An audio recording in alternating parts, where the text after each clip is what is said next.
Boker Tov, good morning. Today is Friday, the 29th of April. Erev Shabbat, Erev Shabbat, Parshat Acharemot. Parshat Acharemot is just what it means. It is the parsha that chooses to speak to us after the death of Nadav and Avihu, the older sons of Aharon, who perished, as we know from reading Parshat Shemini, on that fateful day, that joyous day which turned tragic in the Beit Hamikdash.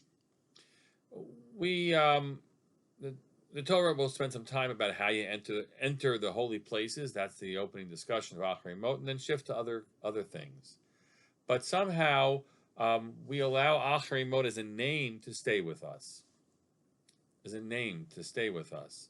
There's a quip, and it's I guess it's a little bit reflective of how the world works and how we tend to make people saints after their passing. On some level, that's a quip that reads the names of the parshiot that follow: Acharimot, Kedoshim, Emor. Those are the three parshiot that we have actually in Israel. They're reading Parshat Kedoshim this coming week, the Shabbos, which then translates, after they die, we call them all Kedoshim, really holy people. When they were alive, we attacked them and we went after them.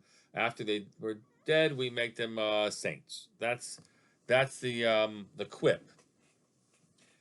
But it also reflects, far from that quip, something powerful on the one hand about what we experience, this parsha falling after Yom Hashoah, the ability to stop and pause and say of a people, whatever ways they led their lives, and there were 6 million of them that led very different lives, Jewish lives, interpersonal lives of all kinds, that we declare, Acharimot, Kedoshim, Emor, we say of them that they have the status of being Kedoshim, of being saintly people, because they died al Kiddush Hashem, in sanctification of God's name.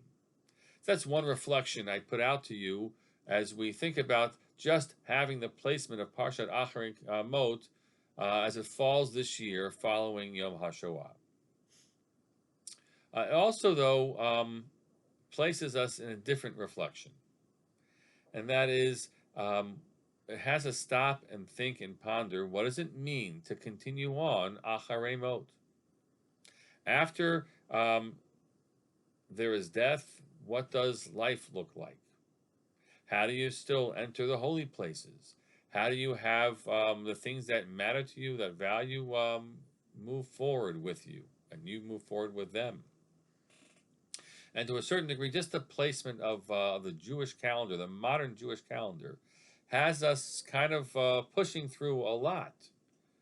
I've heard sometimes some of my the people around me refer to the yoms, which is just not a proper Hebrew phrase. Multiple the plural of yom is yamim. I would have said the yamim, but they refer to it as the yoms, and that would be Yom HaShoah this past Thursday, Yom Hazikaron, which is commemorated this coming Tuesday night, Wednesday, and then Yom Haatzmaut on Wednesday night, Thursday.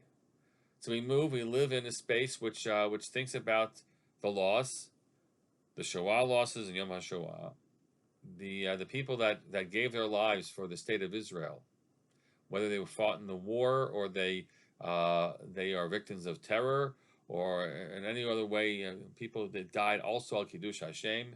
That's where we sit hard space on Tuesday night, Wednesday, and then we enter celebratory space right afterwards, and you feel whiplash, you feel you don't know what to make of all that, but there's something about Acharemoting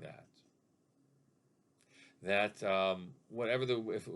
however it was or wasn't planned and thought through fully, to be able to say that having Yom Haatzmaut at the end of all of that is an affirmation. It's an affirmation about what the Jewish life would be following the Shoah, that we have the state of Israel, and that's That date was set. Yom HaShoah was later set, and that because of the Warsaw Ghetto Uprising. It has that effect for you to see the juxtaposition that after Acharei Mot, there is life that happens.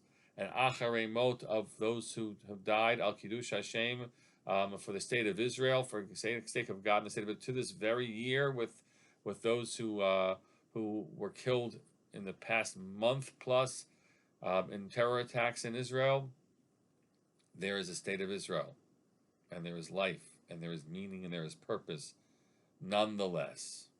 So as we try to live really lived lives in this moment, we live with deep commemoration and sadness around loss, national loss. Perhaps for some, it's even personal loss of, as you identify people, whether the Shoah or the state of Israel. And then we try to actually live the fullness of the joy of Yom Haatzmaut. I hope that you'll actually be part of the celebration, commemoration and celebration. Our friends at the Young Israel of Scarsdale have been gracious enough to invite us to participate with them in their commemoration and in celebration. I really hope you'll be there. This year, it's going to be a fuller program than last year. Some of us were there last year, but it was a small, modest program. This year, they're going to try to be back to the commemoration at 6:30, 7 o'clock, a joyous davening, and then food and music and a nice celebration of Israel. Come with a mask if that makes you feel more comfortable. Come without a mask if you're fine without it. But come, be part of this experience with our friends at the Young Israel Scarsdale as we live Acharei Mot, the lives that are meant to follow, and celebrate the life of the Jewish people that follows as well. Have a Shabbat Shalom, a meaningful Yom Hazikaron to follow, and a joyous Yom Haatzmaut as well.